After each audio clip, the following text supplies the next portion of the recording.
Hi friends, இன்றைக்கி September 21 இன்றைக்கி சனிக்கிழமைன்றதுனால வழக்கம் போல் 3 சீரியலையும் நம்ம ஒரே வீடியோவில் பார்க்க போகிறோம். ஃபஸ்ட்டு நம்ம பார்க்க போகிறது என்னன்னு பார்த்தீங்கன்னா, பாக்யலக்ஷ்மி இனியாவை காலேஜில் விடுறதுக்காக பாட்டி வராங்க. பின்னாடியே கோபி வந்து ஃபாலோ பண்ணிட்டு வராங்க. இனியா வந்து உள்ளே போனதுக்கப்புறம் பாட்டிகிட்ட பேசுகிறார் கோபி. ஏம்மா என்னை வந்து இந்தளவு வெறுக்கிறீங்க? அதான் நான் காலை ஃபுல்லாக நினச்சி அழற மாதிரி எனக்கு ஒரு பெரிய தண்டனையை வந்து கொடுத்துட்டீங்கல்ல. இப்போ உங்களுக்கு வந்து சந்தோஷமா? ஏன் என் மேலே இப்படி ஒரு விஷயத்த வந்து கக்குறீங்க? இத்தனை நாள் கோபின்னு சொல்லிட்டு என் மேலே நீங்கள் எவ்வளோ அன்பாக இருந்தீங்க. நீங்கள் வந்து தப்பாக புரிஞ்சிட்ருக்கீங்க. நீங்கள் வந்து ஜெயிலுக்கு போனதுக்கு வந்து நான் வந்து காரணம் கிடையாது. அப்படி இருந்தும் வந்து நீங்கள் ஏன் என் மேலே இவ்வளோ வன்மத்தை வச்சுருக்கீங்கன்னு எனக்கு வந்து புரியல. யாரோ ஒருத்தி அவளை போய் அப்பாவுக்கு வந்து இறுதி சுரங்கெல்லாம் வந்து செய்ய சொன்னீங்க. எல்லா விதத்துலேயும் எல்லா நாளும் 24 மணி நேரமும் அதை நான் நினச்சி வந்து அழுதுட்ருக்கேன். தெரியுமா உங்களுக்கு? தூக்கத்தில் இருந்து கூட டக்குன்னு எழுந்து உக்காந்து நான் அதை பற்றி தான் யோசிக்கிறேன். இதெல்லாம் உங்களுக்கு தெரியுமா? எனக்கு வந்து எவ்வளோ கஷ்டமாக இருக்குன்னு தெரியுமா? ஒரு நரகத்தில் தள்ளின மாதிரி நீங்கள் எனக்கு ஒரு தண்டனையை வந்து கொடுத்துட்டீங்க. ஏமா இந்த மாதிரிலாம் வந்து பண்ணிகிட்ருக்கீங்க? ஏன் உங்களுக்கு கொஞ்சம் கூட என் மேலே வந்து பாசமே இல்லாமல் வந்து போயிடுச்சா? இத்தனை நாள் வந்து அம்மான்னு உங்களையே நான் வந்து சுற்றி வந்துட்டு இருந்தேன். ஆனால் அப்பா விஷயத்தில் நீங்கள் நடந்துக்கிட்டதை பார்த்துட்டு எனக்கு இப்போ வந்து உங்களை பார்க்கவே எனக்கு வந்து கசப்பாக இருக்குது. உங்கள் மேலே எனக்கு வந்து வெறுப்பு வருது. ஏன் அந்தளவு வந்து எனக்கு வந்து இப்படி ஒரு தண்டனையை வந்து கொடுத்து காலம் ஃபுல்லாக நான் அதையே நினச்சிட்டு வருத்தப்படுற மாதிரி வந்து நீங்கள் செஞ்சிட்டீங்க. உங்களுக்கு நான் வேண்டவே வேண்டாமா? ஏன் வந்து இத்தனை நாள் வந்து நான் உங்களை பார்த்துக்கிட்டது அதெல்லாம் எதுவுமே உங்களுக்கு வந்து ஞாபகத்துக்கு வரலையா? ஏதோ ஒரு தப்பு பண்ணிட்டேன்னு சொல்லிட்டு அந்த தப்புக்கு இவ்வளோ பெரிய தண்டனை கொடுத்து எல்லாரும் முன்னாடியும் அவமானப்படுத்தி அசிங்கப்படுத்தி யாரோ ஒருத்தையை வந்து தூக்கி வச்சு இந்த மாதிரி வந்து நீங்கள் பண்ணிட்டீங்களே, இது கொஞ்சமாவது நியாயமா? அப்படின்ற மாதிரிலாம் சொல்கிறாங்க. இவர் பேசுறது ஒன்று கூட வந்து பாட்டி அவர் முகத்தை கூட பார்க்கவே இல்லை. பேசாமல் நின்றுட்டுருக்காங்க. நீங்கள் இந்த மாதிரி பதிலே பேசாமல் நின்றுட்டுருக்கிறது எனக்கு உங்கள் மேலே இன்னும் வெறுப்பதாமல் அதிகப்படுத்துது அப்படின்னு சொல்கிறதுக்கு ஒரே ஒரு வார்த்தையில் மட்டும் பாட்டி வந்து பதில் சொல்லிடுறாங்க. என்னன்னு பார்த்தீங்கன்னா, நம்ம ஒருத்தவங்க மேலே பாசம் வைக்கிறதுக்கும் சரி, வெறுப்பை வைக்கிறதுக்கும் சரி, அவங்களுக்கும் நம்மளுக்கும் ஏதாவது ஒரு பந்தம் இருக்கணும். உன் மேலே வெறுப்பை காட்டுறது கூட உன் மேலே எனக்கு எந்த பந்தமுமே கிடையாது அப்படின்னு சொல்லிட்டு அவங்க பாட்டிக்கு ஆட்டோவில் ஏறி போயிடுறாங்க. உடனே கோபிக்கு வந்து இது பயங்கர ஷாக் ஆகிடுது. வெறுப்பை காட்டுறது கூட உன் மேலே எனக்கு எந்த ஒரு உறவுமே இல்லை அப்படின்ற மாதிரி சொல்லிடுறாங்க. உடனே பார்த்தீங்கன்னா, அந்தளவு வந்து ஆகி போச்சா? இந்த மாதிரி வந்து நீங்கள் நடந்துக்கிற அளவுக்கு காரணம் யார்? அந்த பாக்யா தானே. அந்த பாக்யாவால் தானே நீங்கள் வந்து அவள் பின்னாடியே போகிறீங்க. அவள் இருக்கிற நம்பிக்கையில் தானே இந்த மாதிரிலாம் பேசிட்டு போகிறீங்க. விட போகிறது கிடையாது, நான் அவளை வந்து விட போகிறது கிடையாது அப்படின்னு சொல்லிட்டு வீட்டுக்கு வந்து எல்லா விஷயத்தையும் வந்து ராதிகாட்ட வந்து சொல்கிறாரு. உடனே ராதிகா வந்து உங்களை மதிக்காத இடத்துக்கு போகாதீங்கன்னு சொன்னால் ஏன் கோபி இந்த மாதிரி திரும்ப போய் நிற்கிறீங்க அப்படின்னு சொல்லி கேட்குறாங்க ராதிகா. உடனே வந்து அவங்க என் அம்மா, எப்படி என் அம்மாவை வந்து நான் போய் பார்க்காம இருக்க முடியும் அப்படின்னு சொல்லி கேட்கும்போது உடனே வந்து ராதிகா வந்து சொல்கிறாங்க, இருக்கணும் கோபி, இருந்து தான் ஆகணும். அவங்க தான் உங்களை வந்து யாரோ பார்க்குற மாதிரி தானே பார்க்குறாங்க. அப்படி இருந்தும் நீங்கள் ஏன் மறுபடியும் போய் அவமானப்பட்டு திரும்பி வரீங்க? உங்களுக்காக நான் இல்லையா, மயம் இல்லையா அப்படின்னு சொல்கிறாங்க. உடனே ஆமாம், இனிமேல் எனக்கு வந்து நீங்கள் 2 பேர் மட்டும்தான், நீயும் மயம் மட்டும்தான் எனக்காக இருக்கீங்க. இனிமேல் யாருக்காகவும் நான் வந்து எதுவுமே வந்து நினைக்க போகிறது கிடையாது. இருக்கிறது கூட என் மேலே உறவில்லைன்னு எங்கள் அம்மா சொல்லிட்டாங்கல்ல. அப்போ இனிமேல் எனக்கும் அவங்க வந்து தேவையில்லை, யாருமே எனக்கு வந்து தேவையில்லை. ஆனால் ஒன்று, இந்த மாதிரிலாம் நடக்கிறதுக்கு காரணம் யார்? அந்த பாக்யா தானே. அவளை மட்டும் நான் சும்மா விட போகிறதே கிடையாது அப்படின்றாங்க. அதெல்லாம் ஒன்றுமே தேவையில்லை. நம்மளோட வாழ்க்கையை நம்ம சந்தோஷமாக வாழலாம். நானும் நீங்கள் மயு இதை மட்டும் பார்த்தா போதும் அப்படின்றாங்க ராதிகா. ஆனால் கோபி வந்து ஒத்துக்க மாட்டேன்றாரு. முடியாது ராதிகா, முடியாது. என்னை இந்த மாதிரி எல்லார்கிட்ட இருந்தும் தனியாக பிரித்து இவ்வளோ தூரம் நான் வந்து நின்று புலம்புறதுக்கு காரணம் யார்? அந்த பாக்யா தானே. இப்போ கொஞ்ச நாளாக தானே அவள் வந்து பார்த்துக்கிறா. அவர் இருக்கிற தைரியத்தில் தானே எங்கள் அம்மா இப்படியெல்லாம் வார்த்தை விடுறாங்க, இப்படியெல்லாம் பேசுகிறாங்க. அவங்க எல்லார்கிட்ட இருந்தையும் அவளை வந்து பிரித்து அவளை வந்து நான் அழிக்காமல் விடவே மாட்டேன். அவங்க எல்லாருக்கும் நான் ஒரு பாடம் கற்றுத்தராமல் விட மாட்டேன். அதுக்குண்டான வாய்ப்பை தான் நான் பார்த்துட்டே இருக்க போகிறேன் அப்படின்னு சொல்கிறாங்க. உன்னே அதெல்லாம் எதுவுமே தேவையில்ல கோபி, நான் சொல்கிறத கேளுங்க, நம்மளோட வாழ்க்கையை மட்டும் நம்ம பார்க்கலாம் அப்படின்னு ராதிகா வந்து ஸ்ட்ராங்காக சொல்கிறாங்க. அப்போதைக்கு அவர் வந்து சரின்னு சொன்னாலும் ராதிகா வந்து உள்ளே எழுந்து போனதுக்கப்புறமும் அப்பயும் அவர் வந்து பாக்யாவை சும்மா விடக்கூடாது, அழிக்கணும் அப்படின்ற நினப்பு தான் அவர் மனசில் வந்து ஓடிட்டுருக்கு. பாக்யா வந்து ஒன்றுமே இல்லாமல் ஆக்கணும், தனிமரமாக நிற்க வைக்கணும் அப்படின்ற மாதிரி யோசிச்சுட்ருக்காரு. இங்கே வந்து ரெஸ்டாரண்ட்டை வந்து காட்டுறாங்க. ரெஸ்டாரண்ட்டில் வந்து பார்த்திங்கன்னா பாக்யா வந்து ரொம்ப பிஸியாக வேலை பார்த்துட்ருக்காங்க. ஏன்னா 3 ஸ்டாஃப் வந்து லீவ் போட்டாங்க. அதனால சர்வ் பண்ணுறதுக்கும் இவங்க எல்லாமே வந்து செஞ்சுட்ருக்காங்க. சுற்றி சுற்றி அந்த பக்கம் இந்த பக்கம் நடந்துட்டு வேலை பார்த்துட்ருக்காங்க. அப்போ பழனிச்சாமி வந்து வராரு. பாக்யா சுற்றி சுற்றி வேலை பார்க்குறத பார்க்குறாங்க. அப்புறம் பழனிச்சாமிய பார்த்துடுறாங்க பாக்யா. "கொஞ்சம் உட்காருங்க சார், நீங்கள் வந்ததை வந்து நான் கவனிக்கல" அப்படின்னதும், "சரி மேடம், நீங்கள் பிஸியாக இருக்கீங்க, நீங்கள் போய் பாருங்க" அப்படின்னு சொல்கிறாங்க. அதுக்கப்புறம் வேலைலாம் முடிச்சுட்டு வந்து பாக்யா வந்து உட்காடுறாங்க.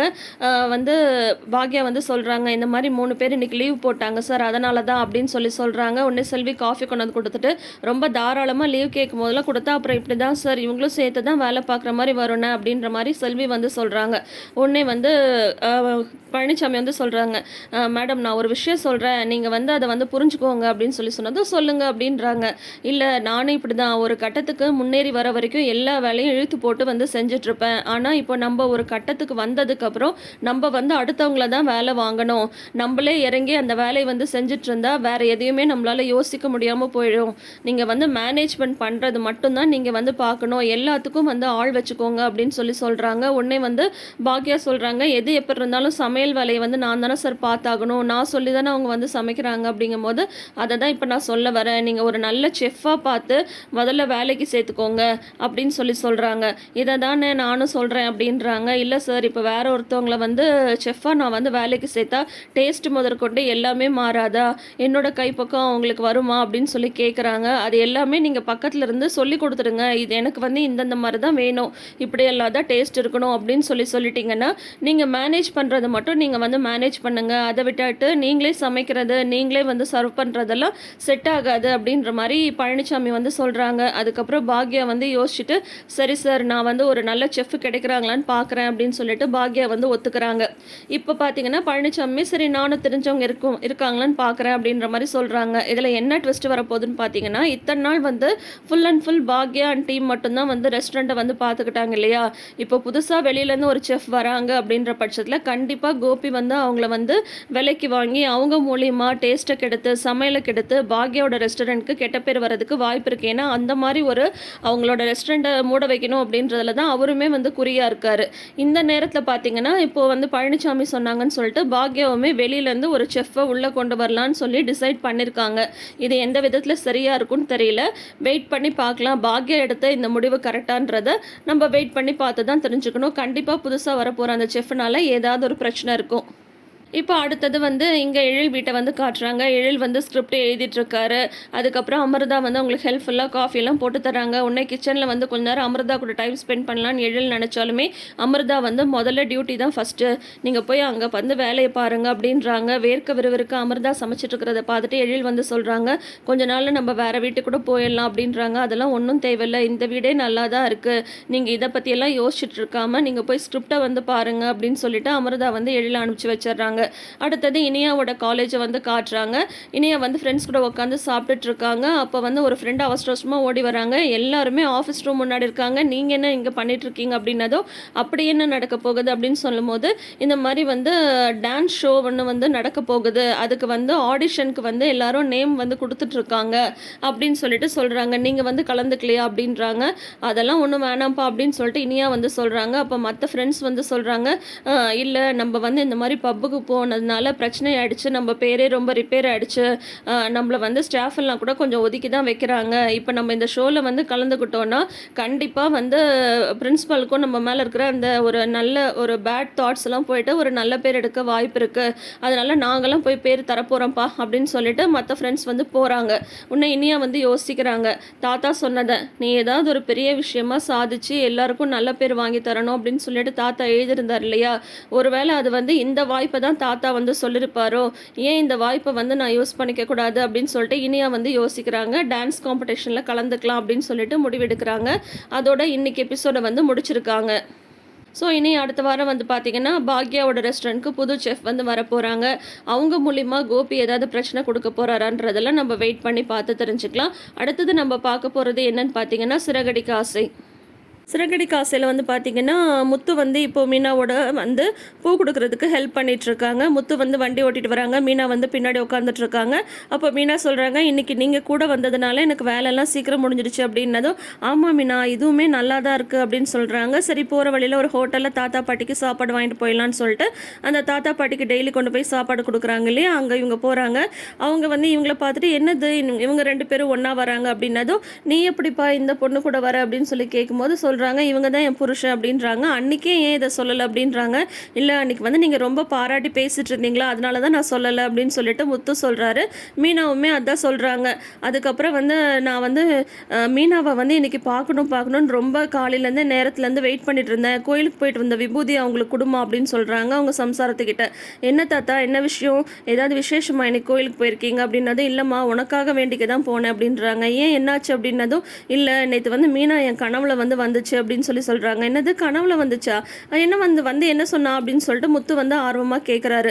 உடனே அந்த தாத்தா வந்து ரொம்ப யோசிச்சு வந்து சொல்கிறாங்க, என்ன தாத்தா சொல்லுங்க அப்படிங்கவும், இல்லை மீனா வந்து கனவுல வந்து அழுதுகிட்டே இருக்கு, அழாதம்மா நான் சொல்கிறேன், அப்பயும் வந்து கேட்காம மீனா வந்து அழுதுகிட்டே இருக்கு, அதை அந்த கனவு வந்ததுலேருந்து என் மனசு நிம்மதியாகவே இல்லை, மீனாக்கு வந்து ஏதோ பிரச்சனையோ அப்படின்ற மாதிரியே என் மனசில் வந்து ஓடிட்டே இருந்தது அப்படின்னு தாத்தா வந்து சொல்கிறாங்க.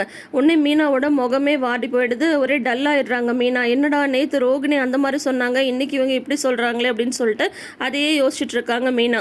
உடனே முத்து வந்து அதெல்லாம் ஒன்றும் இல்லை தாத்தா, இவள் வந்து ரொம்ப தைரியமான பொண்ணு, எதையுமே வந்து தைரியமாக வந்து அசால்ட்டாக ஹேண்டில் பண்ணுவா, அது இல்லாமல் கூட வேற நான் இருக்கல, அதெல்லாம் இவளுக்கு எதுவும் ஆயிருக்காது, இவ எல்லாத்துக்கும் அழுவா, அது ஒரு வேளை ஆனந்த கண்ணீராக கூட இருக்கும், நீங்கள் வந்து தப்பாக புரிஞ்சிட்டு இருக்கீங்க, அதெல்லாம் ஒன்றும் இல்லை, நான் இருக்கல நான் பார்த்துக்கிறேன் அப்படின்னதும் அந்த தாத்தாவும் பாட்டியும் சொல்கிறாங்க, ரொம்ப நல்ல பொண்ணுப்பா மீனா, அவளை வந்து பத்திரமா பார்த்துக்கோ அப்படின்னு சொல்லிட்டு சொல்கிறாங்க முத்துட்ட. என்னதான் முத்து வந்து இந்த மாதிரி சமாதானம் சொன்னாலுமே மீனாவுக்கு வந்து ஒரே யோசனையாக இருக்குது. சரி வா மீனா போகலாம் அப்படின்னு சொல்லி கூப்பிட்றாங்க. ஆனால் மீனா வந்து வண்டிலேயே ஏறாமல் யோசிச்சுட்டே இருக்காங்க. என்ன மீனா யோசிக்கிற அப்படின்னு சொல்லி கேட்குறாங்க. உடனே வந்து இல்லைங்க எனக்கு வந்து பயமாக இருக்குது அப்படின்றாங்க. என்ன பயம் அப்படின்னதும், இல்லை நேற்று வந்து ரோகிணி வந்து கோயிலுக்கு போயிட்டு எனக்கு நேரம் சரியில்லைன்னு சொல்லிட்டு சாமியார் குறி சொன்னதாக சொன்னாங்க.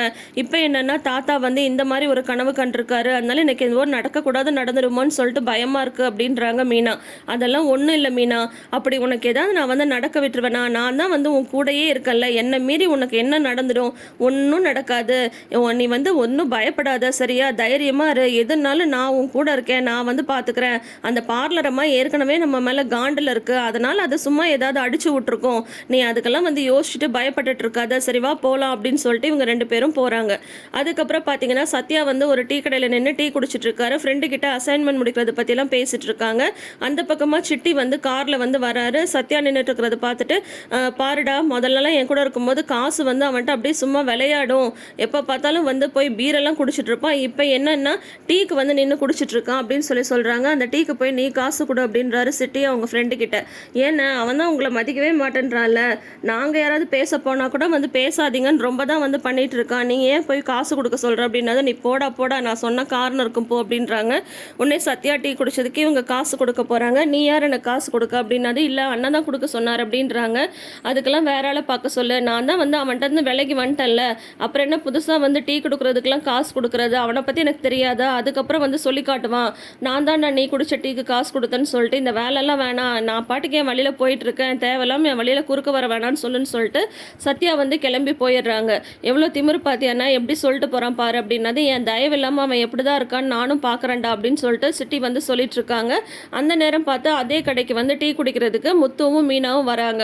உடனே முத்து வந்து அந்த கடைக்கு பூ கொடுக்குறாங்க. மீனா பூ கொடுத்துட்டு கிளம்பலான்னு சொல்லும்போது, இரு நீயே ஏதோ யோசிச்சுட்டே இருக்கல்ல, டீ குடிச்சிட்டு பஜ்ஜி கிஜ்ஜி சாப்பிட்டு போகலாம் அப்படின்னு சொல்லிட்டு 2 பேரும் டீ குடிச்சிட்டு சாப்பிட்டுட்டு இருக்காங்க. முத்து வந்து மீனாக்கு தைரியம் சொல்லிட்டு இருக்காரு. எதுவும் நடக்காது மீனா, நீ அதையே யோசிச்சுட்டு இருக்காத அப்படின்னு சொல்லிட்டு இருக்கிறதெல்லாம் பார்க்குறாங்க. உடனே சிட்டி வந்து என்னை வந்து சுத்தலை விட்டுட்டு என்னை வந்து என் இடத்துக்கே வந்து அடிச்சுட்டு இவன் வந்து சந்தோஷமாக இருக்கான பொண்டாட்டி கூட இன்னைக்கு விடக்கூடாது, 2 வீலரில் தானே வந்திருக்காங்க, அடித்து தூக்கிட வேண்டியதுதான் அப்படின்னு சொல்லி முடிவு பண்ணுறாங்க. அதுக்கப்புறம் இவங்க 2 பேரும் டீ குடிச்சிட்டு வண்டியில் போகும்போது பின்னாடியே ஃபாலோ பண்ணிட்டு போகிறாங்க. இவங்களும் முடிஞ்ச வரைக்கும் ஸ்பீடாக போகிறாங்க. அவங்களும் வந்து பார்த்திங்கன்னா பின்னாடியே வந்து இடிக்கிறதுக்கு வராங்க. ஆனால் லைட்டாக தட்டிடுறாங்க. சுதாரிச்சுட்டு முத்து வந்து வண்டியை ஓரமாக நிப்பாட்டிடுறாரு. அவங்க நிற்காம போயிடுறாங்க. உடனே வந்து இரு நான் போய் அவனை என்னன்னு பார்த்துட்டு வரேன் அப்படின்னு சொல்லிட்டு முத்து போகும்போது வேண்டாங்க வேண்டாம் விட்டுருங்க, ஏதோ குடிச்சிட்டு வண்டி ஓட்டுறாங்க போல், அதனால தான் அப்படி தாரமாராக போகிறாங்க அப்படின்னது முத்து சொல்கிறாரு. குடித்தாலும் வண்டியை ஒழுங்காக ஓட்ட வேணாமா அப்படின்னது. அப்புறம் மீனா வந்து சொல்கிறாங்க, அதானே குடிக்கிறது தப்புன்னு மட்டும் ஒத்துக்க மாட்டீங்களே அப்படின்னு சொல்லிட்டு மீனா வந்து சொல்லிட்டு இருக்காங்க. உடனே முத்து வந்து சொல்கிறாங்க, சரி மீனா நீ வந்து பயப்பட்டுட்டு இருந்தல என்ன ஆகுமோ ஏதாகுமோன்னு சொல்லிட்டு பாரு, இப்போ வந்து நம்ம மேலே இடிச்சுட்டு போயிட்டாங்கல்ல, இதை தான் வந்து ஏதோ நமக்கு டைம் சரியில்லை அப்படின்ற மாதிரி தாத்தா வந்து சொன்னாரா என்னன்னு தெரியல, ஏதோ மேலோட அது போயிடுச்சுன்னு சொல்லிட்டு சந்தோஷப்பட்டுக்கோ, இதோட நம்ம கெட்ட நேரம் எல்லாமே விலகிடுச்சு, இதை நினச்சிட்டு நீ வந்து புலம்பிட்டு இருக்காத அப்படின்னு சொல்லிட்டு முத்து வந்து மீனாவுக்கு சமாதானம் சொல்லிடுறாங்க. அதுக்கப்புறம் நைட்டு வந்து இவங்க பூ வித்த காசெல்லாம் வந்து கணக்கு பார்க்கும்போது எல்லா செலவும் போக 3000 ரூபாய் கையில் வந்து நிற்கிது.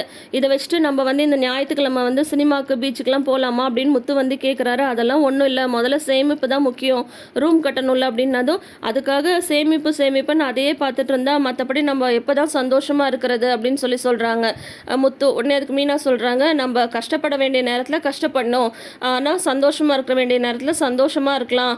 ஆனால் ஒன்று, இந்த வீட்டில் நம்ம மட்டும்தான் ரூம் இல்லாமல் இருக்கும், எல்லாரும் வரவங்கெல்லாம் வந்து கட்டில் ஏன் ஹாலில் போட்டிருக்கீங்க அப்படின்ற மாதிரிலாம் கேட்குறாங்க இல்லைங்க. முதல்ல வந்து நம்ம ரூம் கட்டிட்டு நம்மளோட தேவையை பூர்த்தி பண்ணிவிட்டு அதுக்கப்புறம் வந்து இந்த மாதிரி சந்தோஷமாக இருக்கிறது, சினிமா போகிறது, இதை பற்றியெல்லாம் நம்ம யோசிக்கலாம் அப்படின்னு சொல்லிட்டு மீனா வந்து எடுத்து சொல்லிட்டு இருக்காங்க. முதல்ல ரூமை கட்டணும், அது வரைக்கும் வேறு எந்த அனாவசிய செலவும் வேண்டாம் அப்படின்ட்டு மீனா வந்து சொல்லிடுறாங்க. அதோட வந்து தொடரும் போட்டுட்டு அதுக்கப்புறம் நாளேன்னு காட்டுறாங்க. அப்போ முத்து வந்து தூங்கி எழுந்துட்டு ஃபோனை வந்து வச்சுட்டு குளிக்க போகலான்னு போகிறாரு. அந்த டைம் வந்து ரோகிணி வந்து மொபைல் எடுக்கலான்னு பார்க்குறாங்க. ஏன்னா மறுபடியுமே வந்து ரோகிணிக்கு கால் பண்ணி இந்த சிட்டி வந்து எவ்வளோ சீக்கிரம் அந்த மொபைல் எடுத்து கொடுப்பீங்க அப்படின்னு சொல்லிட்டு கேட்டுட்டு இருக்காங்க. ஆனால் அவ்வளோ சீக்கிரம் முத்துட்டு வந்து மொபைல் எடுக்க முடியாது இல்லையா, அதனால ரோகிணி வந்து ட்ரை பண்ணிட்டு இருக்காங்க. வந்து ரோகிணி வந்து மொபைல் எடுக்க போகலான்னு போகும்போது கரெக்டாக முத்து வந்து வந்துடுறாங்க. அந்த ஒரு ப்ரமோவோட இந்த வாரத்துக்கான எபிசோட்ஸ் வந்து முடிச்சிருக்காங்க. என்ன நடக்குதுன்னு சொல்லிட்டு நெக்ஸ்ட் வீக் வந்து பார்க்கலாம். அடுத்து நம்ம பார்க்க போகிறது என்னன்னு பார்த்தீங்கன்னா பாண்டியன் ஸ்டோர்ஸ் சீசன் 2. ராஜி தான் 2 நாளாக கலக்கிட்டு இருக்காங்க. இப்போ பார்த்தீங்கன்னா கதிரை வந்து ஒரு வழியாக சமாதானப்படுத்தி டியூஷன் எடுக்கிறதுக்கு ஓகே சொல்லிட்டாங்க கதிர். இப்போ பார்த்தீங்கன்னா கோமதியும் மீனாவும் வீட்டுக்கு வெளியில் நின்று எங்கே போனாங்க தெரியலையே அப்படின்னு சொல்லிட்டு பயந்துட்டு இருக்காங்க. அப்போ பார்த்தீங்கன்னா கரெக்டாக ராஜி வந்து வராங்க. ராஜி வர்றதை பார்த்துட்டு சரி என்ன நடந்ததுன்னு சொல்லிட்டு கேட்கலாம் அப்படின்ட்டு மீனா வந்து கேட்குறாங்க. அதுக்குள்ளார கோமதி வந்து உள்ளே போயிடுறாங்க. அப்புறம் வந்து மீனா வந்து என்னாச்சுன்னு கேட்கும்போது கதிர் வந்து பின்னாடியே வராரு. ஓகே தான் அண்ணி அப்படின்ற மாதிரி வந்து ஜாட காட்டிடுறாங்க. அதுக்கப்புறம் பார்த்தீங்கன்னா பாண்டியன் வந்து உள்ளே இருக்காரு. என்ன அத்தையும் மருமகளும் சும்மா வந்து நடந்துகிட்டே இருக்கீங்க அப்படின்னு கேட்கும்போது அதெல்லாம் ஒன்றும் இல்லை, உங்கள் வேலையை நீங்கள் பாருங்கன்னு கோமதி வந்து திட்டிட்டு போயிடுறாங்க. அப்புறம் பாண்டியன் வந்து உள்ளே போயிடுறாங்க. உள்ளே போனதுக்கப்புறம் ராஜி உள்ளே வராங்க. ஏய் ராஜி இங்கே வா அப்படின்னு கோமதி வந்து கூப்பிடுறாங்க. தங்கமயில் வந்து இப்போ அங்கே இல்லை. சரின்னு சொல்லிட்டு என்ன ஆச்சுன்னு கேட்கலாம் அப்படின்னு சொல்லிட்டு பார்க்கும்போது பார்த்தீங்கன்னா தங்கமயில் உடனே வந்துடுறாங்க. வந்ததுமே வந்து தங்கமயில் சொல்கிறாங்க, அம்மா ரொம்ப நேரம் பேசிட்டு இருந்துட்டாங்க, நான் போய் சமையலை பார்க்குறேன் அப்படின்னது. இல்லை சமையலை வந்து நான் பார்த்துக்கிறேன், நீ போய் துணி துவை அப்படின்னு சொல்கிறாங்க. உடனே தங்கமயில் வந்து யோசிக்கிறாங்க, என்னது இவங்க 3 பேர் மட்டும் இங்கே இருக்காங்க அப்படின்றாங்க நினைக்கிறாங்க. நான் தான் சொல்கிறேன்லம்மா நீ போய் துணி துவைச்சிட்டு வா, சமையலை வந்து நான் பார்த்துக்கிறேன், எல்லா வேலையும் நீயே எப்படி செய்ய முடியும் அப்படின்னதும் சரின்ட்டு இவங்களும் போயிடுறாங்க. அப்புறம் உள்ளே வந்ததும் முதல்ல உள்ள வாடி, என்ன நீ நினச்சிட்டு இருக்க, நீ எங்கடி போன அப்படின்னதும் நான் எங்கே போனேன், கோயிலுக்கு போனேன் அப்படின்றாங்க. பொய் சொல்லாத, நீ வந்து உங்கள் அப்பாவை தானே பார்க்க போனேன் அப்படின்னதும் ஆமாம் அப்பாவும் சித்தப்பாவும் கோயிலில் இருக்கிறதா சொன்னாங்க, அதனால தான் அவங்கள பார்க்க போனேன் அப்படின்னதும் நீ ஒன்றும் அவங்கள பாசமாலாம் பார்க்க போல, இந்த கல்யாணம் எப்படி நடந்துச்சுன்னு சொல்கிறதுக்கு தானே போனியாமே அப்படின்னு சொல்கிறாங்க கோமதி. ஆமாம் அதுக்கு தான் போனேன், என்ன இப்போ அப்படின்றாங்க. எவ்வளோ திமிரு, ஏண்டி இந்த மாதிரிலாம் வந்து பண்ணிகிட்ருக்க, இப்போ போய் நீ உண்மையை சொன்னால் என்ன ஆறுது அப்படின்றது. உன்னை மீனாவும் ஆமாம் என்ன ஆறுது, உன்னை மாமா வந்து அத்தையை வந்து என்னெல்லாம் பேசுவாங்க, என்கிட்ட மறைச்சிட்டு இப்படியெல்லாம் செஞ்சுட்டியா அப்படின்னு கேட்க மாட்டாங்களா, எவ்வளோ பெரிய பிரச்சனையாயிடும் அப்படின்ற மாதிரி மீனா வந்து சொல்கிறாங்க. உடனே அதுக்கு வந்து ராஜி வந்து சொல்கிறாங்க, ஆமாம் ஆனால் ஆயிட்டு போகுது, அதுக்காக எத்தனை நாள் தான் வந்து எல்லாத்தையும் நானே அனுபவிச்சுட்டு இருக்க முடியும் அப்படின்னு சொல்கிறாங்க. ஏண்டி உனக்கு என்ன தாண்டி பிரச்சனை அப்படின்றாங்க கோமதி. என்னை வந்து நீங்கள் ஒருத்தனை கட்டி வச்சிங்கல்ல அவனாலையும் பிரச்சனை, இந்த கல்யாணத்தை யார் பண்ணி வச்சாங்களோ அவங்களாலையும் பிரச்சனை அப்படின்னதும் நான் என்னடி பண்ண அப்படின்னதும் ஆமாத்த நீங்கள் தான், உங்களால் தான் தான் எல்லா பிரச்சனையும். நான் பாட்டிக்கு நான் சிவனேன்னு இருந்திருப்பேன். நீங்கள் தானே இந்த கல்யாணத்தை வந்து பண்ணி வச்சிங்க. இப்போ என்னென்னா எனக்காக நீங்கள் எந்த இடத்துலையாவது பேசுகிறீங்களா, சப்போர்ட் பண்ணுறீங்களா? நீங்கள் வந்து அன்றைக்கி மாமா திட்டும்போது கூட சேர்ந்து நீங்களும் தானே திட்டினீங்க. அவளெல்லாம் திட்டாதீங்கன்னு ஒரு வார்த்தையாவது சொன்னீங்களா? இதே அரசியையோ குழலி அக்காவையோ மாமா திட்டிருந்தா நீங்கள் சப்போர்ட் பண்ணியிருப்பீங்களா இல்லையா அப்படின்னு சொல்லி கேட்குறாங்க. உன்னை வந்து நீ சொல்லாமல் டியூஷன் எடுக்க போனது தப்பு தானே அப்படின்னா தான், ஆமாம் சும்மா அதையே வந்து சொல்லிட்டு இருக்காதீங்க. நான் எதுக்கு வந்து டியூஷன் எடுக்க போனேன்? நீங்களும் மாமாவும் வந்து கல்யாணம் பண்ணிட்டு இருந்தீங்களே, அந்த புதுசில் வந்து மாமா வந்து பாண்டியன் ஸ்டோர்ஸ் ஆரம்பிக்கிறதுக்கு முன்னாடி கிடைச்ச வேலை எல்லாமே தானே செஞ்சுட்ருப்பாரு.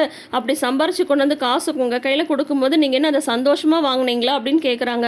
இல்லை அவர் இவ்வளோ தூரம் கஷ்டப்படுறாருன்னு எனக்கு கஷ்டமாக தான் இருந்துச்சு அப்படின்றாங்க. அப்போ உங்களுக்கு ஒரு நியாயம், எனக்கு ஒரு நியாயமா? உங்கள் பிள்ளைய வந்து விடிய விடிய வேலை பார்க்க சொல்லி நான் சொன்னேன். நேற்று எதுக்கு என்னை வந்து திட்டினீங்க? அந்த மாதிரி சம்பாரிச்சு கொண்டு வந்து கொடுக்கும்போது எனக்குமே கஷ்டமாக தான் இருந்தது. என்னடா எனக்கு சேர்த்து இவர் வந்து சம்பாரிச்சிட்டு இருக்காருன்னு சொல்லிட்டு தான் எனக்கான வேலையை நான் பார்த்து என்னோட தேவைக்காக நான் சம்பாரிச்சிக்கலாம்னு நினச்சேன். அதில் என்ன தப்பு இருக்குது? சும்மா அதுக்கு வந்து நீங்கள் திட்டிகிட்டு இருக்கீங்க. ஏன் நீங்கள் வந்து மாமாவுக்கு ஹெல்ப் பண்ணணும்னு எப்பயும் நினச்சதே இல்லையா அப்படின்னு கேட்குறாங்க. இல்லை நினச்சிருக்கேன் அப்படின்றாங்க. அப்போ நீங்கள் நினச்சா வந்து கரெக்டு, நான் நினச்சா தப்பா அப்படின்றாங்க. உடனே மீனா வந்து சூப்பர் சக்கப்போடு போடுறாளே அப்படின்ற மாதிரி மீனாவுக்கு வந்து தோணுது. உடனே சரி இப்போ என்ன தாண்டி சொல்ல வர அப்படின்னு சொல்கிறாங்க. அத்தை இதை பாருங்கள், நீங்கள் என்ன பண்ணுவீங்களோ எது பண்ணுவீங்களோ எனக்கு தெரியாது. இப்போ நான் மறுபடியும் வந்து வேலைக்கு போகிறேன் அப்படின்னு சொல்கிறாங்க. என்னது மறுபடியும் டியூஷன் எடுக்க போறியா அப்படின்றாங்க. ஆமாம் நான் டியூஷன் எடுக்க தான் போகிறேன். இனிமேல் எனக்காக வந்து கதிர் எதுவுமே வந்து சம்பாதிக்க தேவையில்லை. என்னோட தேவைக்கு நான் வந்து சம்பாரிச்சிக்கிறேன். புரியுதா உங்களுக்கு? அதுக்கு மாமாட்ட சொல்லி எனக்கு பர்மிஷன் வாங்கி கொடுங்க அப்படின்றாங்க. ஐயோ நானா அப்படின்றாங்க. இல்லைன்னா விடுங்க, நானே நடந்த உண்மை எல்லாத்தையும் சொல்லி நானே பர்மிஷன் வாங்கிக்கிறேன் அப்படின்றாங்க ராஜி. உடனே வந்து மீனா வந்து சூப்பர் அப்படின்னு சொல்லிட்டு சொல்கிறாங்க. உடனே வந்து கோமதி வந்து சரிடி நான் அவர்கிட்ட பேசுகிறேன் அப்படின்றாங்க. பேசுவீங்கல்ல ஒழுங்காக நான் வந்து போய் டியூஷன் எடுக்கிறதுக்கு எனக்கு பர்மிஷன் வாங்கி கொடுங்க, அவ்வளோதான் நான் சொல்லிட்டேன் அப்படின்னு சொல்லிடுறாங்க. இவங்க இந்த மாதிரி சொல்லிட்டு இருக்கும் போதே தங்கமயில் வந்துடுறாங்க. டக்குன்னு இவங்க பேச்சை நிப்பாட்டிடுறாங்க. என்ன பேசிட்டு இருந்தீங்க அப்படின்றாங்க. அதெல்லாம் ஒன்றும் இல்லைம்மா, சும்மா தான் பேசிட்டு இருந்தோம். நீ என்ன அதுக்குள்ளார துணி துவச்சிட்டியா அப்படின்றாங்க. இல்லை உங்கள் புடவை ஏதாவது இருக்கான்னு கேட்க வந்தேன் அப்படின்னு சொல்லும் போது இல்லை என் புடவெல்லாம் எதுவும் இல்லைம்மா அப்படின்னு சொல்கிறாங்க. நீ போய் துணி துவை அப்படின்னது இவங்களுக்கு ஏதோ இவங்களை அவாய்ட் பண்ணுற மாதிரி தங்கமயிலுக்கு தோணிடுது. ஒரு மாதிரி கஷ்டமாக போயிடுது. அதுக்கப்புறம் வந்து ராஜியும் வந்து போயிடுறாங்க. போனதுக்கப்புறம் என்னடி இவ இப்படியெல்லாம் பேசுகிறா அப்படின்னதும் உடனே மீனா வந்து சொல்கிறாங்க. இந்த வீட்டில் எப்படி பேசினா வேலை நடக்குமோ அதை கரெக்டாக தெரிஞ்சு வச்சுருக்காத்த அப்படின்னு சொல்லிட்டு மீனா வந்து சொல்கிறாங்க. இன்றைக்கும் பார்த்தீங்கன்னா ஃபுல் அண்ட் ஃபுல் ராஜி தான் ஸ்கோர் பண்ணியிருக்காங்க. அதுக்கப்புறம் பார்த்தீங்கன்னா தங்கமயில் சரவணன்ட்ட போயிட்டு இந்த மாதிரி ஒதுக்கி வைக்கிறாங்க அப்படின்னு சொல்லிட்டு சொல்லலான்னு போகிறாங்க. ஆனால் அவர் வந்து பார்த்தீங்கன்னா கடை சம்மந்தமாக ஃபோன் பேசிகிட்டு இருக்காரு. உடனே இவங்க அழ ஆரம்பிச்சிடுறாங்க வழக்கம் போல். ஏன் அழற அப்படின்னு சொல்லி கேட்கும்போது பார்த்தீங்கன்னா இந்த மாதிரி வந்து அத்தை வந்து ராஜிக்கிட்டையும் மீனாக்கிட்டையும் கோவமாக இருக்கும்போது நான் தான் பேசி சமாதானப்படுத்தி வச்சேன். ஆனால் இப்போ வந்து பார்த்தீங்கன்னா மறுபடியும் அவங்க 3 பேரும் கூட்டணி வச்சுட்டு என்னை எதுலேயுமே சேர்த்துக்க மாட்டேன்றாங்க, என் கூட வந்து எதுவுமே பேச மாட்டேன்றாங்கன்னு அழறாங்க. அதெல்லாம் ஒன்றும் இல்லை மயில, நீயா எதையாவது நினச்சிட்டு இருக்காத, எல்லாம் சரியாயிடும் அப்படின்னு சொல்லிட்டு அதை ஒரு சாதாரணமாக ஒரு விஷயமா எடுத்துகிட்டு சரவணன் பாட்டிக்கு போயிடுறாரு. அதுக்கப்புறம் வந்து பாண்டியன் கோமதி இவங்கெல்லாம் ஹாலில் இருக்காங்க. அப்போ வந்து பார்த்தீங்கன்னா சரவணன் வந்து அவங்க அப்பாட்ட இந்தாங்கப்பா சம்பளம் பணம் அப்படின்னு சொல்லிட்டு கொடுக்குறாங்க. உடனே தங்கமயிலுக்கு வந்து தோணுது, நான் அழும்போது அழாதன்னு மட்டும் சொன்னாரே ஒழிய சம்பளம் வந்துருச்சுன்னு என்கிட்ட சொல்லவே இல்லையே, அப்படியே கொண்டு வந்து அப்பாட்ட கொடுக்குறாரு அப்படின்னு சொல்லிட்டு தங்கமயிலுக்கு வந்து இப்போ தோணுது. இப்போ தங்கமயிலுக்கு வந்து அந்த சம்பள பணம் அவங்களுக்கு கொடுக்கணும் அப்படின்ற மாதிரி வந்து அவங்க அம்மா வந்து சொல்லியிருக்காங்க இல்லையா, எப்படியாவது சம்பள பணத்தை நீ வாங்குன்னு சொல்லிட்டு. அதுக்கு இப்போ இனிமேல் தங்கமயில் என்ன பண்ண போகிறாங்கன்னு தெரில, பார்க்கலாம். இதோட இந்த வாரத்துக்கான எபிசோட்ஸை வந்து முடிச்சிருக்காங்க. இனி கோமதி வந்து பாண்டியன்ட்டை எப்படி பேசி ராஜி டியூஷன் எடுக்க சம்மதம் வாங்குறாங்களா, என்ன நடக்க போகுது, தங்கமயில அவங்க நினச்ச மாதிரியே சம்பள பணத்தை கையில் வாங்குறாங்களான்றதெல்லாம் அடுத்தடுத்து வர எபிசோட்ஸை பார்த்து தெரிஞ்சுக்கலாம். தொடர்ந்து வீடியோஸ்க்கு நம்ம சேனலை இப்போயே சப்ஸ்கிரைப் பண்ணிக்கோங்க. நோட்டிஃபிகேஷன் பெல் ஐக்கானில் ஆல் சிம்பிள் கிளிக் பண்ணிக்கோங்க. கூடவே இந்த ப்ரிவ்யூ பற்றின உங்களோட கருத்துக்களை மறக்காமல் ஷேர் பண்ணுங்கள். தேங்க்யூ.